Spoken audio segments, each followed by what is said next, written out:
Asalamualaikum all, welcome back to my channel. I pray that you are all in the best of health and iman. If you are new, welcome. My name is Nafisa. I am a Muslimah life coach and I support Muslim women with relationship and mental health issues. So if you're interested in being coached in those areas, you can find me over on my website, which I will leave linked in the description box down below. But over here on YouTube, I make Islamic lifestyle as well as dawah content. So if you're interested in that, then definitely make sure you hit that subscribe button down below. Yes, I have been away again for a while, but guys, I'm just been trying to get my life together, and I promise you guys, this time it is for a good reason. I will be making a video, inshallah, soon, explaining where I've been and what I've been up to. But briefly, I got married. Yes, you heard right. I got married about 10 days ago from the day that I'm recording this video right now. So if you see remnants of like henna all over my hand, that is why it's slowly fading away.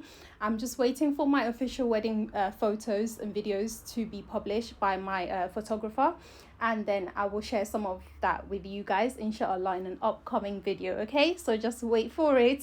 So that's why I've been away. And I also had like a wedding away from the UK, so I didn't get married in the UK. So I've actually just returned less than a week ago from Ghana, which was where I chose to get married. But more details on that in the next video, inshallah. So today's video is being kindly sponsored by Lilysilk again. You guys know I have long-term collaborations with them. I've worked with them multiple times and I absolutely love their products. I am wearing one of their beautiful shirts again. I really love their even though I work mostly from home, I also sometimes still teach in schools. So there are times where I do need to dress more formal, and even when I'm coaching, sometimes I like to present quite well. So their shirts just work perfectly for me. I really love this one. It is their classic shirt, but with a slight twist. It has these beautiful rhinestoning details around the collar, as well as in the middle of the shirt, as well as around the arms of the shirt as well. And I just think it gives a really nice, elevated detail on a basic classic shirt. Now, when I say basic, there is nothing basic about the qualities of shirts that Lilysilk produce. You pay a little bit more for their shirts, obviously, because the fabric is a natural fiber, and of course is made in a way that is more costly for the company, so they do have to charge a little bit more because it is 100% pure mulberry silk. But the quality of the shirt, in terms of the stitching, in terms of the way it's made, I really have enjoyed a lot of their items. So this shirt goes without saying, it is very well made. It is a really good quality shirt and I absolutely love it. Now, if you're not one for the bling bling and you just want something plain, the white version is also quite beautiful. It's very plain, very simple, perfect for everyday wear. The white, especially now that we're moving slowly into spring and then we will be going into the summer, I think a basic white shirt is something that should be in every woman's wardrobe. So if you catch a glimpse of how beautiful this shirt is as I record the rest of this video and you would like to purchase it, there is a link in the description box down below for both this shirt that I am wearing and the white one that I've shown you guys, and you'll be able to make your purchase then. Also, another thing that I really wanted to pick up from Lilysilk was their masks. This is a pure silk mask. I picked one up in this like neutral tan color, and what I really like about this is that it's adjustable over here, so you can make it as close to your ears or as further away from your ears as possible. And sometimes I like to make it a little bit further away and just stretch it a little bit more so that it holds onto the back of my hijab, and I can do that with a pin. Or sometimes I just tie it together at the back of my hijab because I can't be bothered to actually put it through my ear holes. But if you want to put it through your ears, you have the options of adjusting it, which is really nice. Okay guys, on to the main part of today's video, which is Ramadan preparation. So without any further ado, let's jump straight into today's video. So the first thing to make sure that we are currently doing in preparation for Ramadan 2022 is to make sure that we are asking Allah subhanahu wa ta'ala to enable us to witness, perform and complete Ramadan. Okay, it is of the sunnah of the Prophet Muhammad sallallahu alaihi wasallam that he would ask Allah subhanahu wa ta'ala to help him witness the next Ramadan. And that's something that we should all be doing, because we cannot take it for granted that we will see next Ramadan. The next question to ask yourself is, have you completed your fast for Ramadan 2021? I say that because majority of my audience are women, and a lot of us do have days off during the month of Ramadan for our menstruation. So make sure that you have completed your days for menstruation if you haven't. If you sometimes forget or you lose track of the days that you fasted and the days that you haven't, I highly recommend you get a menstruation tracking app, and that you track the days that you are menstruating during Ramadan. That way, you can know exactly how many days you have left to pay back. Goals. When it comes to the goals, I have placed this year my goals into two categories: things that I want to achieve and things that I want to avoid. They are both goals because they are things that I'm trying to achieve during the month of Ramadan. So for me, what I mean by things for me to do includes goals such as making sure that I pray on time, making sure that I donate something to charity, ensuring that I read Quran each day. So for you, you can have goals such as read a verse of Quran a day if you're really not used to reading the Quran whatsoever, or it could be reading a page of Quran a day, or it could be reading a juz of Quran a day. So you can adjust your goals according to what you feel will be comfortable for you. What I really want you guys to focus on this year is not just having a whole bunch of goals, but having goals that are realistic for you and realistic for your timetable, and goals that you know that you'll be able to stick with for the majority, if not all, of Ramadan. So I will have a list of more things that you can do during the month of Ramadan in the description box down below. Okay, after that, I have a list of things to avoid. And I want you guys to also think about this.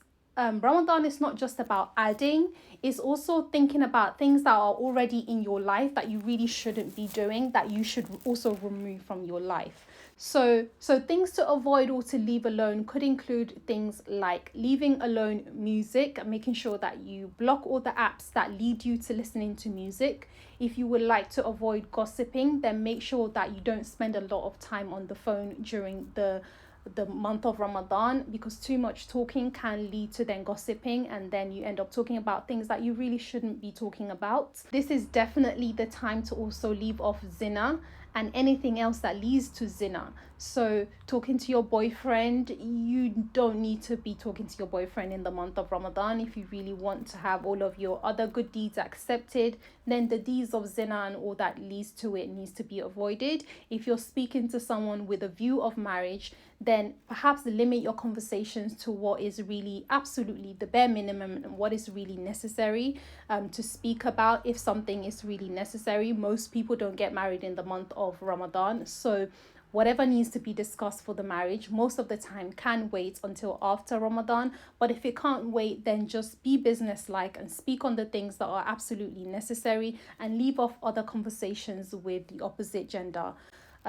that you may have attraction towards. So we have leaving off zina. Also, it might be an opportunity for you to stop swearing if you're the type of person that swears a lot. If you notice in your language, you use a lot of foul language, Ramadan could be the time to say, you know what, I'm going to stop doing that. If you're someone that smokes a lot, Ramadan could be the time for you to quit smoking and remove that habit out of your life. If you spend a lot of time on social media, wasting time watching things that are unhelpful, this could also be the time to make sure that you have all those things removed. If it's helpful, sometimes in Ramadan, what I do is I have a whole nother, I create a whole nother separate YouTube account, and that just have Islamic lectures and things that are just pure and clean on there during the month of Ramadan. And that could be an idea as well. If you are doing that, make sure you subscribe to my channel on your new YouTube account, so that you can get updated on my videos during the month of Ramadan and on other beneficial videos in the month of Ramadan. So those are examples of things that you can remove out of your life. So when you're really thinking about your goals, don't just think about things that you can add on. Think about the things that are currently in your life that aren't very good for you, that you can remove for the sake of Allah. Just make sure your intentions are pure and your intentions are sincere. That is what is going to make all of these efforts count, is the sincerity of your actions.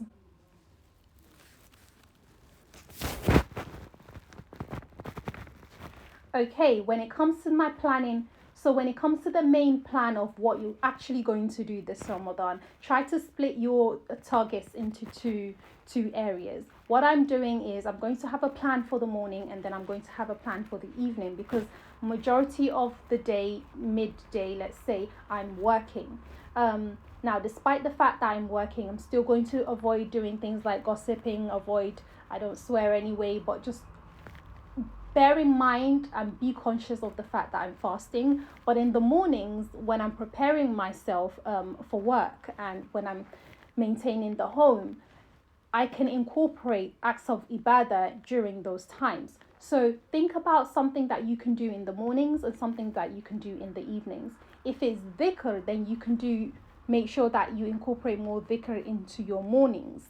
And then in the evenings, you can incorporate more of reading Quran into that part of the day. So for example, in the mornings, what I'm inshallah hoping to do is to increase my dhikr. So when you finish praying the fard salahs, some people do dhikr, they do subhanallah, alhamdulillah, Allahu akbar, each of those 3 times. I'm actually planning to double that. Okay, so if it's one set of tasbih that you do at the end of your fard prayers, I'm planning to do 2 of those inshallah at the end of each fard prayers. But also in the mornings, I'm planning to sit down for like 10-15 minutes and do extra dhikr during that time, because I know that I can offer 10-15 minutes earlier in the mornings, and so that will be a good time. So if you want to do that, then you can do that. If you think the mornings are going to be a good time for you to read Quran, then you do that in the mornings. For me, I'm going to make sure that I read Quran in the evenings towards the end of the day after I've completed my work day. So I want you, again, I'm going to leave a list of acts of worship that you can do in the month of Ramadan in the description box down below. You can pick the things that you want to do in the mornings and things you want to do in the evenings. During the day, if you're at home and you're not doing much, include more acts of ibadah during the day as well. But like I said, it's not just about the things that you include, it's also about the things that you stop yourself from getting involved in, the things that you remove from your life, okay? But keep it simple and make sure that it is as consistent as possible.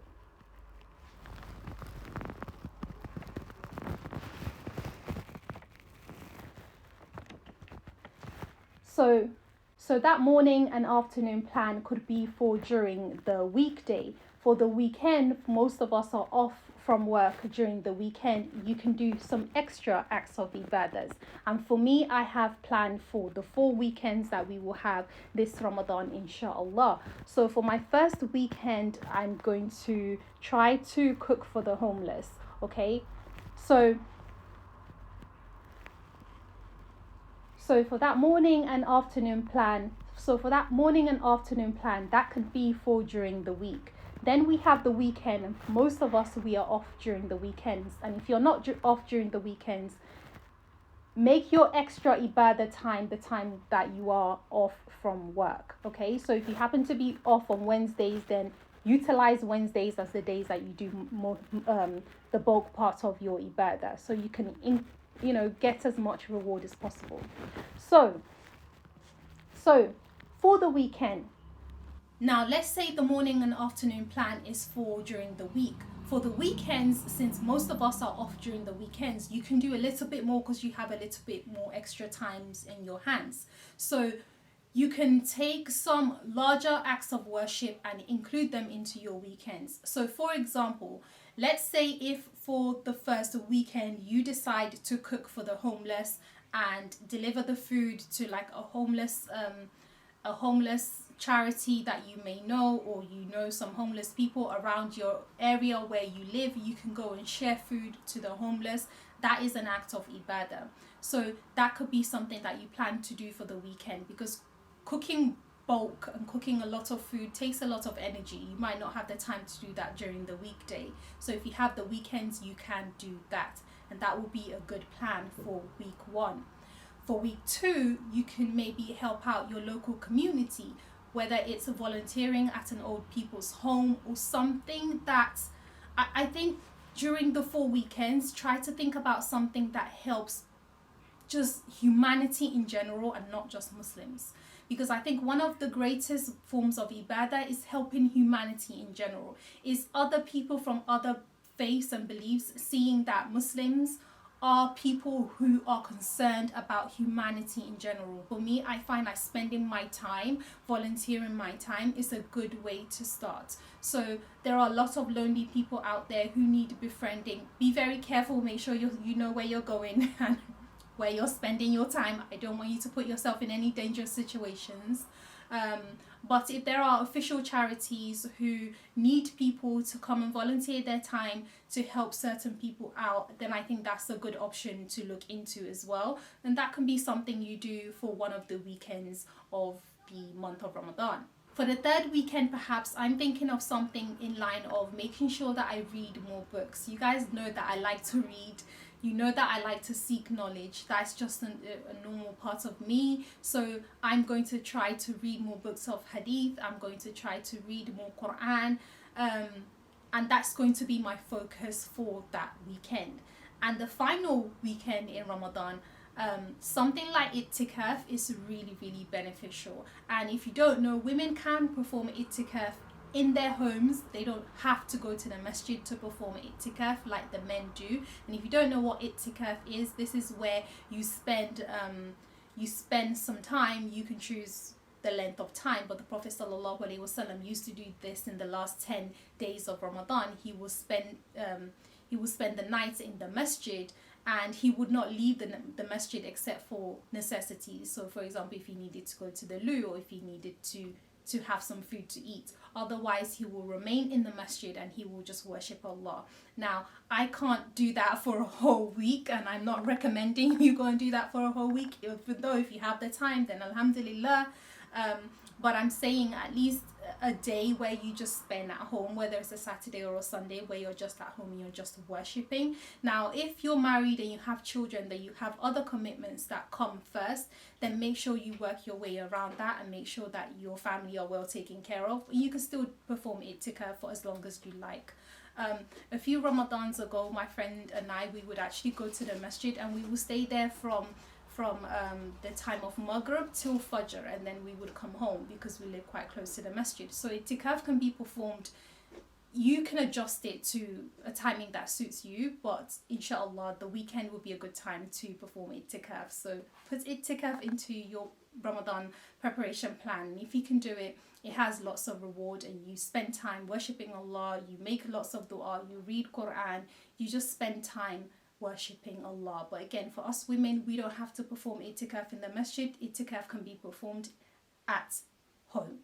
Next thing to make sure that you plan for your Ramadan is your dua list. You guys know every year I always talk about this. This is important because you know what, Ramadan is a time where you're doing so much good deeds, and so your du'as are far more likely to be accepted by Allah subhanahu wa ta'ala. So this is a time to make either a mental list or write it down, whatever you want to do, and take a note of the things that you want to ask Allah for. Everyone has challenges in life. No one's life is perfect. So I'm sure we all have something that we want Allah to do for us, and Ramadan is the best time for you to ask Allah and for Him to do that for you. So take advantage of that time. Have your list of dua, the things you want, the things. It really doesn't matter to Allah. Whatever we want, sometimes we feel like we're asking for too much. It's never too much. Allah wants us to ask, right? Dua is ibadah. Dua is worship. The more you ask, the more Allah loves you. So ask as much as you want and have your dua list ready. When you are making your dua list, don't forget to also make a list of the things that you want to seek forgiveness from, because we've all made mistakes. No human being is perfect in this world, and in fact you should actually start with seeking forgiveness before you ask Allah for what you want. It just makes more sense that way. Last but not least, make sure you have your resources for Ramadan. I have certain sheikhs that I like to listen to, and I'm just going to go over onto their YouTube videos and just binge watch a whole load of their videos during the month of Ramadan. You can do the same. You can download a lot of Islamic lectures. just make sure that you have a lot of resources to keep your mind focused on Allah and to keep your mind focused on the fact that you're fasting. Remember, fasting is not just staying away from food and drink. Fasting is controlling of your nafs, controlling of the desires. Fasting is also being conscious of Allah subhanahu wa ta'ala. So Ramadan just has to spiritually feel different for us. It can't just be like I woke up, I didn't eat, and then I break my fast in the end and everything else just stays the same, right? So make sure that you have your list of resources. I will have a list of Quran in the description box down below, and a list of some other book recommendations that I recommend. And yeah, social media is there. There are benefits in social media. There are people who are doing a lot of dawah on social media, so you can use it in a way that's beneficial to you. Don't let Ramadan just come and go and you didn't achieve anything other than just starving. Okay, may this be one of the best Ramadans that you and I have, and inshallah subhanahu wa ta'ala, may Allah reward us for our efforts in his cause. I'm gonna leave this video here so it doesn't get too long. I hope this gives you guys a little bit of an idea of how to prepare for Ramadan 2022, and inshallah I will see you guys in my next video. Assalamualaikum wa rahmatullahi wa barakatuh.